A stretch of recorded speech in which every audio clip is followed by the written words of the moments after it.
time is something that most fields don't get to until they sort of, gain enough courage or craziness to tackle. Right. But it's so, so fundamental to the broad principles of organization of the brain.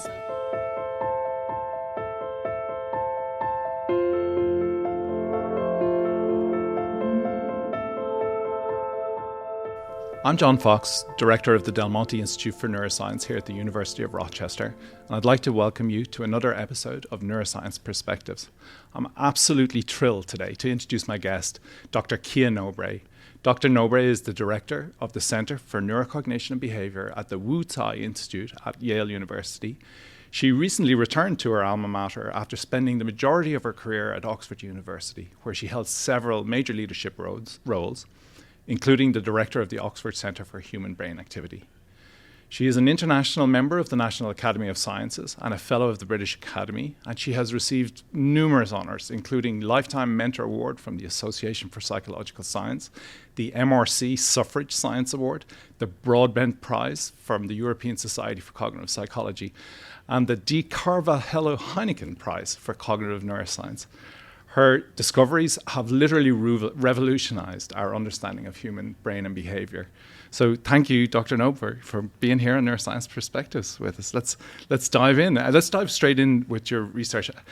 We've known each other quite some time, and actually we do stuff in the same kind of vein. So I have been a huge fan, and I've followed your work for, I shouldn't say decades, but it is decades. Decades. We've been around Likewise, a while, unfortunately. Yes.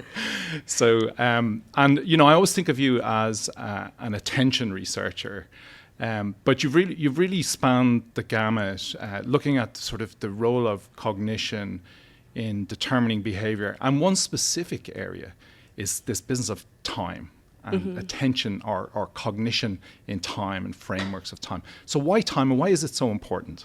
I'm voraciously curious about the brain, always have been, as long as I can remember. And when I was a graduate student, I didn't know what I was going to do. Am I going to do cellular, molecular, systems level, human stuff? So I'm really curious about the whole breadth of it. And so I kind of found a trick, which is to study some things that are relevant to everything, right. So that I can kind of dabble in understanding, ultimately trying to pick up the broad principles of organization of the brain. So in my sort of way of thinking about attention, it's really maybe not about our colloquial definition of it, but it's really about how the brain picks out the relevant information out in the world and how it does that proactively, dynamically as we're moving around the world. Meanwhile, how it's putting all those signals together, how it's putting away other things, and all of this is also happening through time. Mm-hmm. And I think the time is something that most fields don't get to until they sort of gain enough courage or craziness to tackle. Right. But it's so, so fundamental to the broad principles of organization of the brain. So for me, studying attention and studying attention in a dynamic, temporally structured, proactive way is a way of kind of carving out the core principles of brain organization. Right. And it goes back to this idea of a limited resource, right? There's only so much you can take on at any given time, which is kind of how I think most of the field think about it, right? I'm going to attend over here, not over there. I'm going to attend to red and not blue, and so on. And those are in instantaneous time.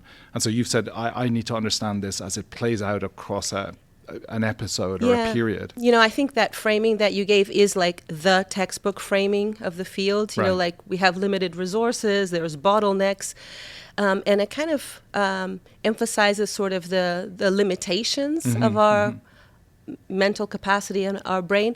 I like to think about it a different way. I think that actually the brain is pretty clever of trying to pick out the right things in order to plan for adaptive behavior. So it's kind of always ahead of the game in picking out things to do, as far as it can tell what's going to be the right thing next. So I kind of think of this idea of picking out information as a positive, constructive, proactive thing for guiding behavior, right. rather than because we have these limited resources. And I also think that, that kind of framing of the limited resource doesn't really tell us anything about how it works. So I think it's true that there are some limitations in the brain, but we should think about how do they come about? What kind of nature are they, and how does that? So I think a lot of it is, we pick up the world through, our different, quite restricted sensors. Then we split out that information into lots and lots of different features. They're all rumbling around the brain at different, times and looping around. Right. And somehow we have to put that all together. So I think the constraints are really about like when there's overlap of information on hitting on the same cells, how do the cells know who to connect to?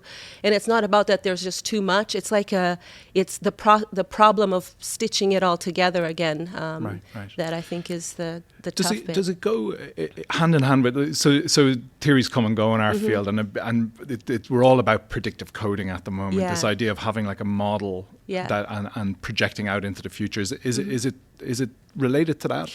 Yeah, I mean, I think, attention research has been looking at that stuff for a long time, and I think predictive coding, so I don't want to badmouth predictive coding. I love predictive coding colleagues, but, predictive coding has come in as almost like a new framework.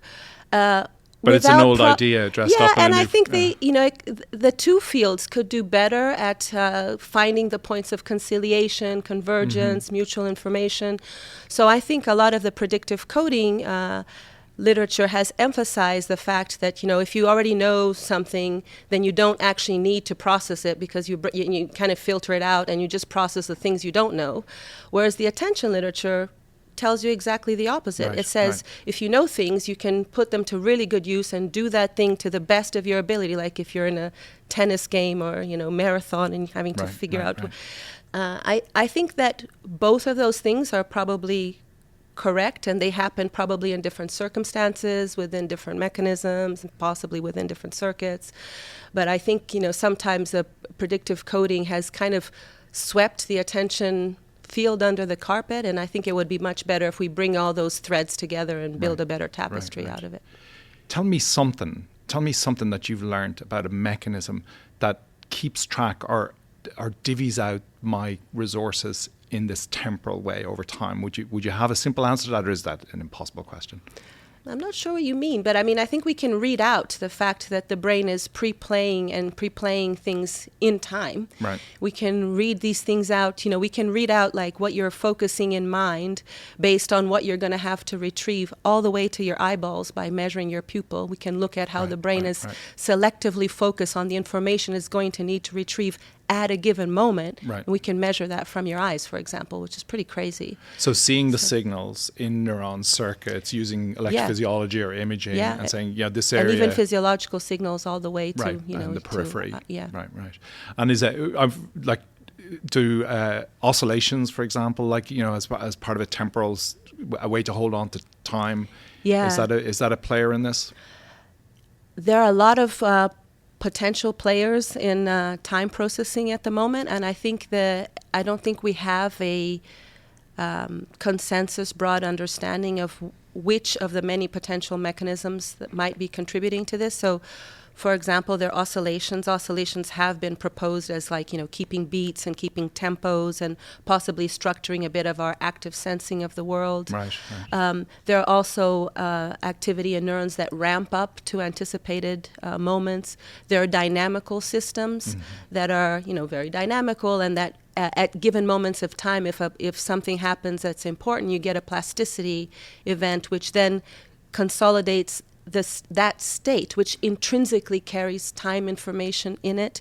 So there are lots and lots of different types of potential time contributing mechanisms, and I think a really big challenge for the field is going to be to try to understand, do all of these happen? Are some of them incompatible with each other? Do some serve certain purposes or others? And I don't think that John, you and I, we're not going to be able to do this only with the human methodology. Yeah. So I think this is going to take a concerted effort of colleagues working across scales, all the way to some of the cellular mechanisms, but also, very importantly, like the animal models, circuit models, to try to put it all together. Very good. So, I'm going to pull back up a little bit. Okay. I recently saw you giving the Fred Kavli Distinguished Contributors Award lecture at the Cognitive Neuroscience meeting in Toronto. Oh, okay. I was out there in the adoring crowd, and I was really struck by what you did there was, you pulled back and did one of those 30,000-foot sort of career things. And a number of things you said there struck me. One was you talked about us as a young, immature field. Yeah. And another thing you said was, we've gone down many cul-de-sacs. You've having a sort of front row view from really the very early days of cognitive neuroscience. So two questions for you there. Are we still young? Are we maturing? Is there a lesson to be learned about ways that going forward we don't track ourselves down these cul-de-sacs? Do you have an insight on that? Now that you're in this really enormous leadership role. Yeah, thank you for that question. First of all, I really agonized about whether I should give that kind of talk or whether I should just talk about the trajectory of my own science. Yeah. I feel like some of those messages are important enough to me that I thought, maybe it was important to say them out loud and not just to my people in my own research group. Right. I know the audience appreciates that. And maybe that actually goes to the immaturity pieces. We need the foundational people in the field to step up now and really take that longer view and say, like, what are we doing here? And are we really approaching these questions in the right way? I mean, I think we are in an amazingly exciting time. I mean, in our careers, we've seen all of the human neuroimaging methodology emerge, and it keeps it keeps transforming and advancing at a relentless pace. And we've learned a lot really very, very fast. And I think the thing which naturally we're swept away by how much we've learned and how smart we are and how much smarter we are than we were 10 years ago and stuff. But I would say that, we are crawling as a science. First of all, a point that I made I just mentioned this and I didn't talk about it in my talk, is that our science had a really tough genesis. People did not believe that you should or could understand the subjective mind. You can understand the brain, the organ, but actually understanding cognition was not something that people thought should happen necessarily in the 1800s and 1700s. So if you read some of the original papers of some of those pioneers, like, Wundt, for example, or Helmholtz, those people were fighting deep prejudice to sort of, create, psychophysics and psychophysiology and all these different approaches that we have today. So we started late. We started much later than most other sciences. And the mind is hard, it's subjective. It's crazy stuff to try to get a hold of. We have to triangulate it. You have to get it through behavior, through brain. You can't measure it necessarily directly. So you have to kind of approach it. So it's a hard science. And I think if you look at the state of our field, we still kind of, really the grounding start point for most people is just intuition. How do we think? We make a decision, we have this choice or that choice. It's very much folk psychology, intuition still grounding us. We don't have like a formal language of the field. And I think we're doing really well. I don't think we're immature. I think we're young. Yeah. So would you mean things like, we have these this sort of taxonomy of terms, we don't even have a good taxonomy yet. We don't attention. And I know you think we may need to really re-examine those Absolutely. concepts. I think constructs. I think many of those things will probably, if we're successful, many of those things are going to be radically transformed, and we will have a different understanding. It could be, that it's more of an evolutionarily rooted thing. It could be, that we focus more on the senses and sensory motor anchors, or I don't know what it's going to look like, but I think we're still carrying a lot of folk psychological baggage with us. So I think we are in the stage, like kind of the Aristotelian/Newtonian phase of like, we kind of use common sense, observation, intuition, but we have amazing measuring tools and they keep getting better and better. We can quantify and measure and relate, but we haven't kind of gotten to that core theoretical principles. We're not like where some of the quantum physics and some of the other more advanced And would you say are. In some ways those are advanced science because the questions themselves are more tractable? Does it go back to that business of complexity? I think that's part of it. Obviously the universe is also very complex, and the mind is only one part of it. But I think complexity matters, and also the fact that the mind is still I would say, the biggest, mystery in the universe still. Yeah, certainly. So I'm looking forward to things getting really crazy, So, and I think you said that, how do we avoid cul-de-sacs? I think the other thing is, one thing our psychology has been really good at is kind of revealing to us what social animals we are. So, everything we do is social, political, and we work as kind of tribes, our labs and things. So I say, oh, look, John Foxe is doing this. Oh, I don't think he used the right interval. I'm going to do it right. So we end up kind of, creating little cottage industries of working on, and we're working on these, there's a big territory can out get there. A little esoteric sometimes, Yeah, arguing it gets over esoteric, intervals. And we build like very crowded neighborhoods of research, and then other vast, interesting landscapes are left open. So the thing I try to do is just always like know your stuff, bring some scholarship along, but just look at it with really open eyes, curiosity. Look at it for what's out there, is this, question everything. So I think, it doesn't always work, but it kind of helps you getting, stuck in like, fashion corners of the field, I think. Absolutely. So, and then projecting out, like if you were giving some advice to the younger, obviously you do this all the time with your graduate students and trainees and that, what do you say to them about that, like getting unstuck or framing out the questions in a way that will make them meaningful and important? Yeah, I sometimes feel for people in my lab because, I really push them hard to make their own decisions and really to think like, is this really interesting to you? Do you care about this? Do you, what do you think's going to, how is this going to change the way you think about things? Is this going to change our understanding of things?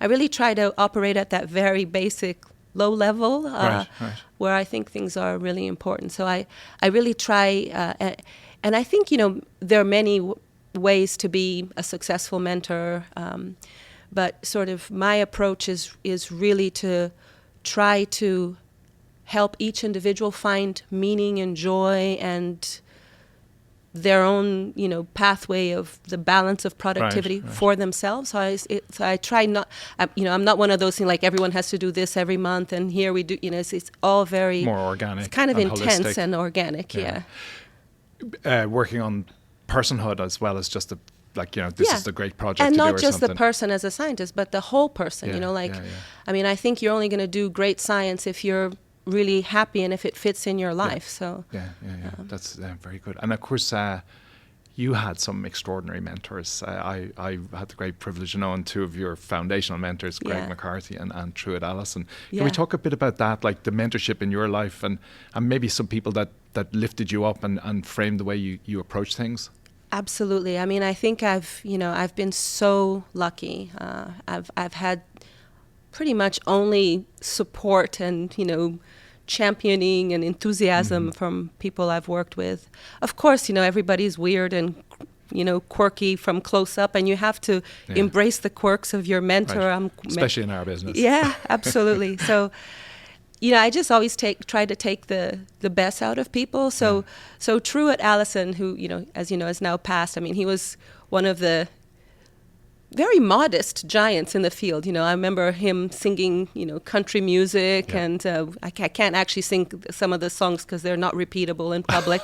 And, he's a super funny guy, and he was such a good and man, he was part of the beatnik generation. Traveling around in his convertible in the 50s or. But his mentor and he were the people who turned squiggly lines into ERPs, event-related potentials, and then Greg, super methodical, brilliant. Like he was really cared about the big conceptual questions and trying to get the best out of the methods and really always pushing the methods. He was, at Yale at the time when there was like the rumblings of the big MR revolution. He was the one who really initiated like the first cognitive study with using, non-invasive MRI, and he had made, all the connections with all the biophysics and the biochemistry and the physics guys and brought the monkey people together, and, he had that kind of entrepreneurship and methodological initiative, which he still has. So actually one of the best things, so it's a bit of a tangent, but going back to Yale after 30 years at Oxford is reuniting with Greg, because Greg also had left and now he's back there. The other thing that Truett was amazing about is, I mean, he didn't do this explicitly. It was just him. He just created such an amazing culture. So we all had lunch together all the time, and he had funny championships that he would put up and competitions, all about, non-scientific things sometimes. And then he had this secret Santa party, which we all gave each other silly anonymous gifts and teased each other. He created diplomas for people who left the lab, which were kind of based on people's features and traits, which I still do. I still carry those traditions till now. And so so actually when I left Oxford, now my whole lab gave me my Oxford diploma, and they're all just poking fun at each other and not taking ourselves too seriously. All about that sort of generating a culture in the lab that makes people, I know there's a lot of buzzwords these days, like safe and secure. But a culture that doesn't make people feel like they have to produce something, positive results we talk about in that, but that you're there to be part of an adventure to get to the truth, right? Absolutely. I mean, that's one thing that was the most scary thing for me moving over after 30 years at Oxford, is whether I would be able to re-establish the kind of lab that I still have. Some people are still in Oxford now, because the lab that I have is like amazing. And it's first of all, it's flat. It's everybody counts. Everybody is, as valuable as anybody else in that lab. Obviously, everyone will have different contributions, different levels of knowledge, different skills. So we kind of respect each other's qualities and also our defects. We all have defects as well. But it is a lab where I try to create a space where we can be honest scientists. We can kind of, tell each other like when something is amazing, when something is not quite there yet, and just be open. And when, I always celebrate like unexpected results and mistakes, because that's where we learn from. And we have a very safe lab, but safe in a very different way, I think, than how people tend to use it now. It's not like we're not challenged. We challenge ourselves all the time, but we challenge ourselves in a supportive, honest environment where we're all just trying to be the best we can.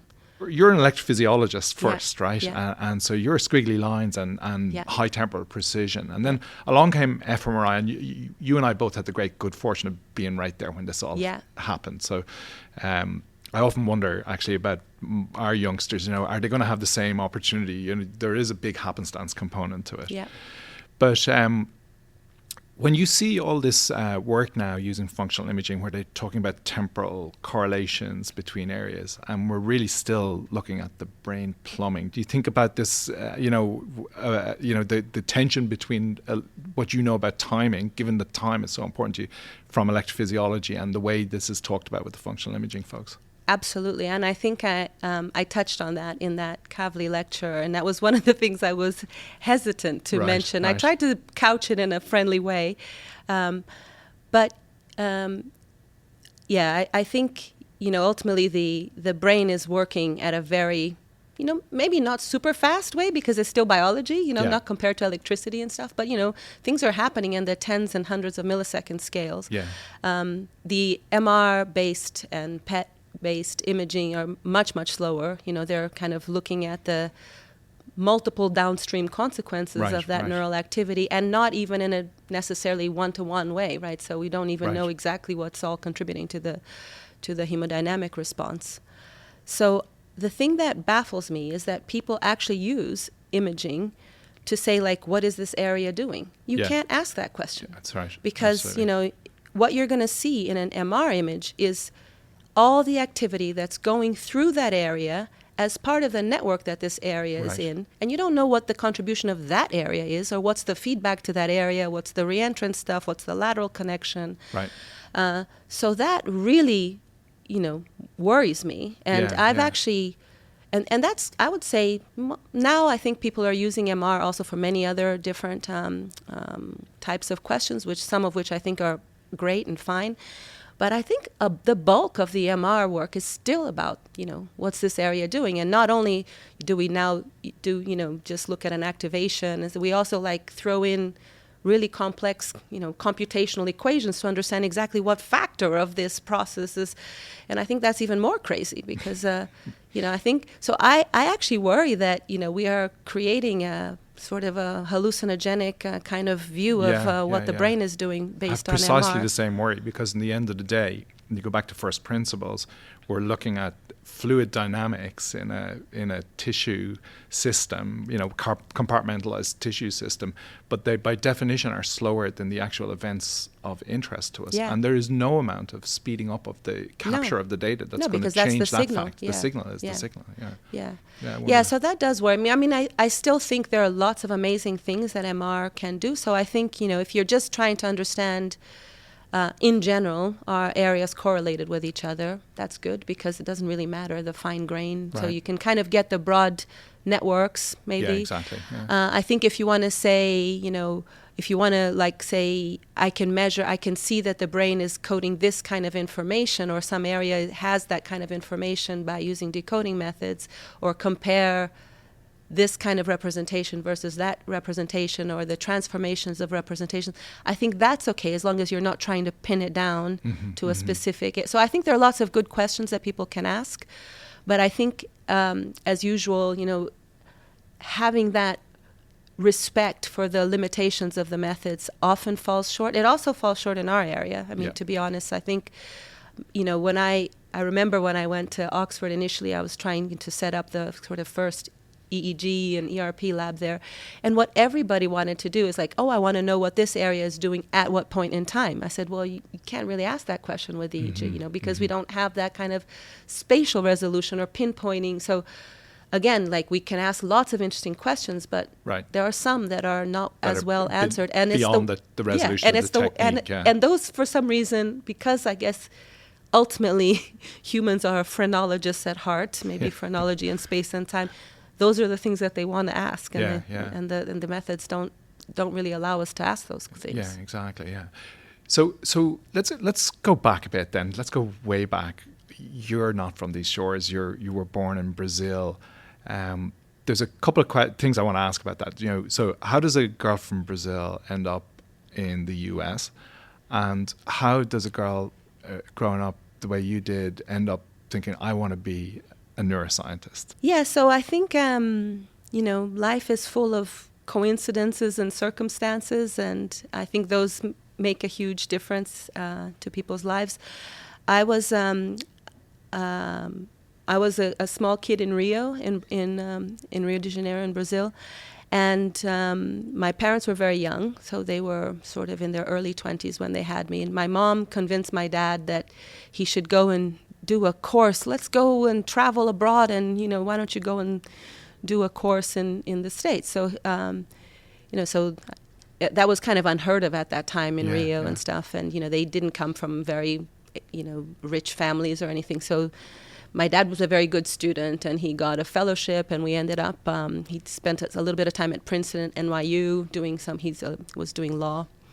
And that's when I was in my real formative years. I was 4 to 6. Right, okay. So, that's so kind of where all you were put into school then. I went into an international school, like the United Nations school, which was amazing because I met, friends from all over the world. I had my best friends were from Kenya and Peru and Canada. Wow. And so we all had our little flags, in our different countries. That was a blast. That was amazing. It was also during the hippie years, so you go outside, everyone's dropping LSD, and there was the Black Panther movement. It was a really crazy time in New York City.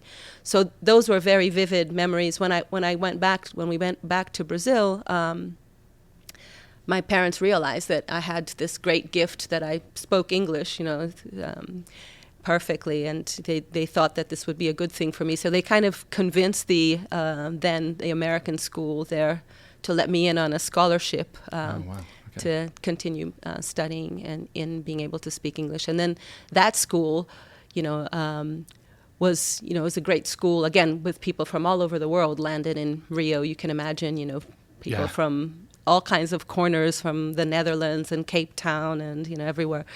And so I grew up in this very international community, but the school was very good at sort of preparing us. And, their aim was to get us to the American, Ivy Leagues kind of thing. And at that point, I had a really big young life crisis, because I wanted to go to the States. My dad was like, you can't do this. If you leave Brazil now, you're never going to come back. And we'd have these many hours long every day discussions about this and stuff.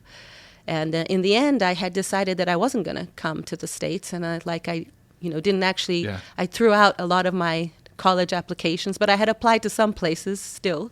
So I got into those places, and then I ended up in the most bizarre place for me, which was a wonderful place, but I ended up in Williams College, which is probably the other side of the universe from Rio de Janeiro, which is very, at the time, very homogeneous, very conservative, very small. Right.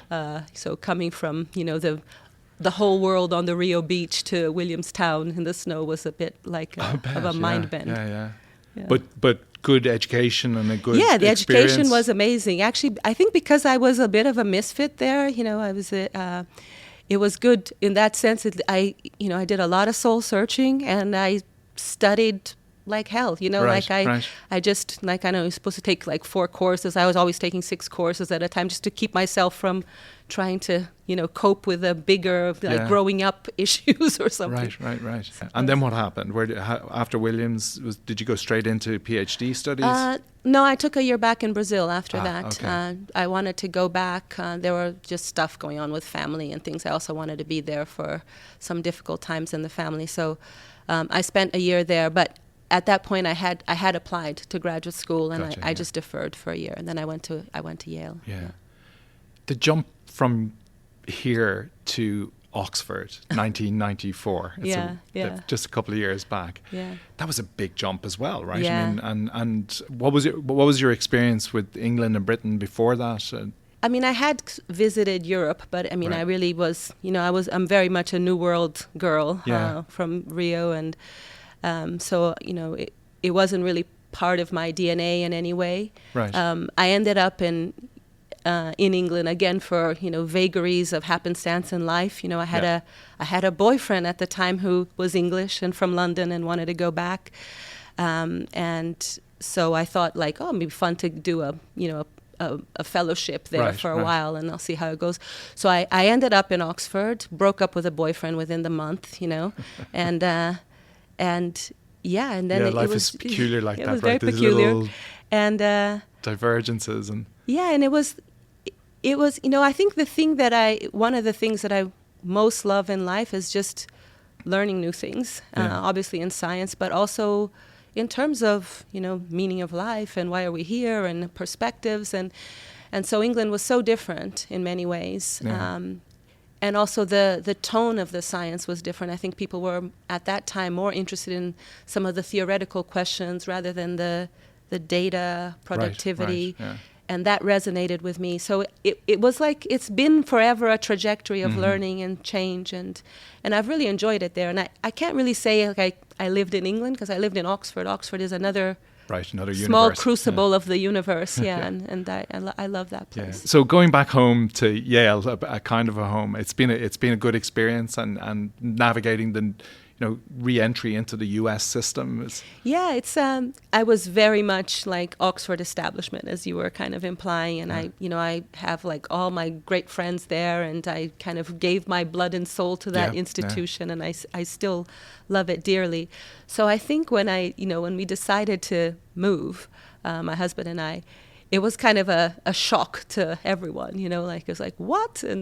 But it was really interesting because I'd been there for 30 years and I loved it, but I knew what was ahead, and as I said, I'm like a voracious learner and stuff. And when this opportunity came, other opportunities had come back and forth, but it was either something that maybe was interesting for me, maybe was interesting for my husband, but, we always kind of said, nah, we're happy where we are. But when Yale called, I was like, this was a special place for me. I'm the scientist I am because they really invested in me at those graduate student years, those such important years, and I had that loyalty to the institution. And then Luciano, my husband, who's a digital ethicist, he was like, I don't know, Yale, not really on the planet in my area, but it turns out that this was a huge priority area for them. So he was able to build all the stuff, fantastic. and lead. So it was a really interesting opportunity for both of us, and we kind of thought about it, and we're a little bit past our prime here. Are we really going to do this? And we're like, let's do it. Let's just do something new and adventurous. And then getting there has been amazing, but I try to say to people, because everybody who knows I've been there, it's like, oh, you've been here before. And I was like, it's not like that. Yeah. It's like I was walking around in Oxford and I opened a portal and I ended up in some other, parallel future in a slightly weird New Haven that wasn't the same as the one I left. Right. You had quite some amount of time has passed too. Yeah, it's been 30 years. And you were I was a different person. New Haven, has been much gentrified. Luckily it still has some rough edges, but it was like, it's a very different place than it used to be. So it feels in a way familiar, in another way really eerie and different, But the colleagues have been amazing. Right. People have been like so welcoming and generous and collaborative. It's been really fun. Maybe again, this might be a little unfair. Do you see a difference now 30 years later between, the system in Europe or in Britain particularly and what you've come back to or emerged back in, re-entered here in the US?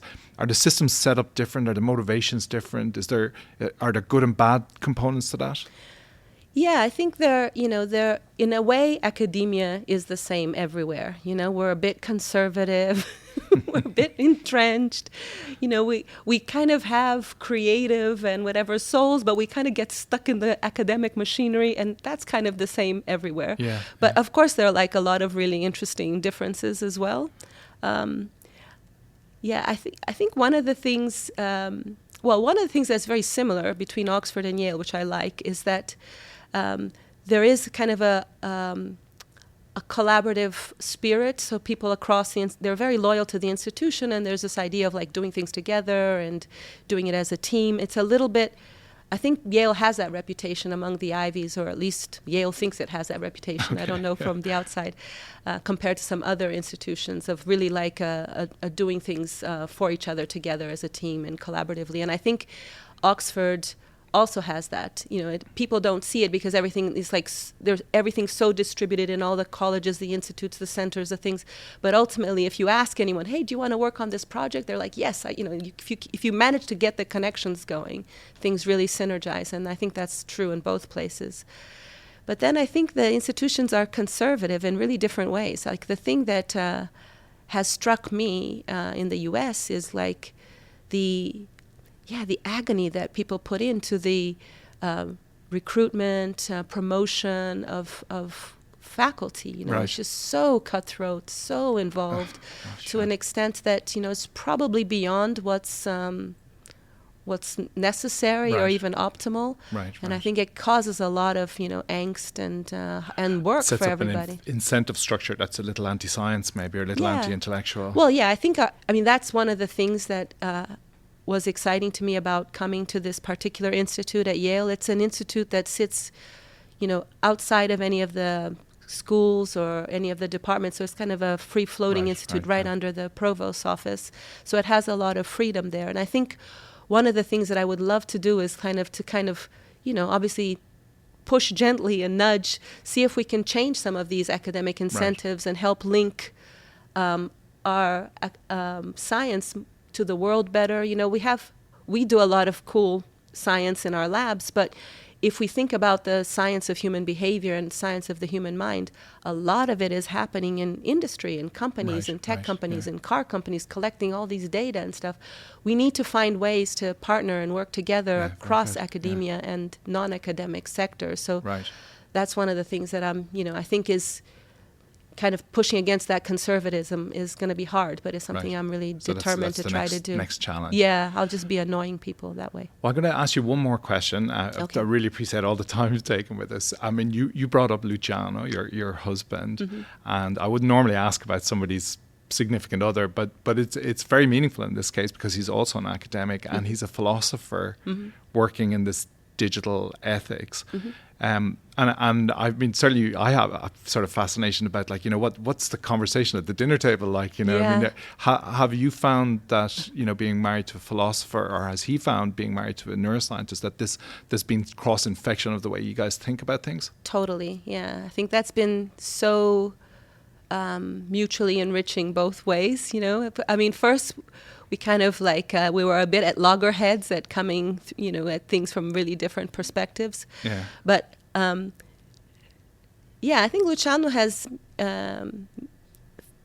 first of all, he has kind of a really deep knowledge of, like, history of science, but also history of thought and philosophy and stuff. Right. And it's a great to have like a gold mine like that, where you can bounce ideas off. I usually have a great idea, and he says, Epictetus said that. And when I'm like, oh, okay, of course. There's always someone who's... Right. But that's just really fun and useful. But I think we've converged and changed a lot together. That sounds wonderful. The usual, the morning conversation, I'm not a morning person, so the morning conversation usually goes that Luciano brings me coffee. He brings me coffee in bed. And he knows that for about 30 minutes, he can just, say all these like heavy philosophical things, because I'm not ready yet to fight back. So he would wake up and says, Kia, I think I finally figured out a way to separate meaning from truth. And I'll go, oh, okay. Where's the coffee? Where's the coffee? And, so it's the conversations are they go all over the place, and it's been, but I know that this is not like the most important contribution, but as scientists, we're sometimes quite sloppy at how we use concepts and words and things. And I think having someone who thinks there's a about very high degree of precision. Yeah, he used words as like very, very sharp tools and things. Really helps the thinking as well. That's so it's been good, and we actually just published our first paper together. Very good, right? Like, I don't know, I think it's just out 2 weeks ago or something. Excellent. On everybody's reading list. Now, I said I had one more question, but I do have one more burning question, which I happen to know is the question that the cognitive neuroscience community wants to know the answer to. Oh, dear. You are Ana Cristina Nobre. Where the hell does Kia come from? Oh, okay. Yeah, that's easy. So in Brazil, maybe like in Ireland, everybody is Anna something or Mary something. Yes, it's indeed. A very Christian including kind the boys. Yeah, exactly. So the Anna didn't really count, so it was like Christina was my... And then Christina in Portuguese is Cristina. It's quite hard to pronounce. And so it's like... it's not a word like... So it has a hard K on the front. Well, like Cristina, it's like... So I think it was like the first child who was born after me would just call me Kia. And so there was just like a family name. It just so that's where it came from. Yeah. Okay, so now we know. Now we know the origin of it. Kia. But my name causes endless problems with Anna, Cristina. Do you think I should change my name to Kia Nobre? No, okay. I think you've got the mystique of the Ana Cristina and Kia is very important. Thank you so much for being thanks, here. John. We really appreciate it. Thanks for all the hard questions.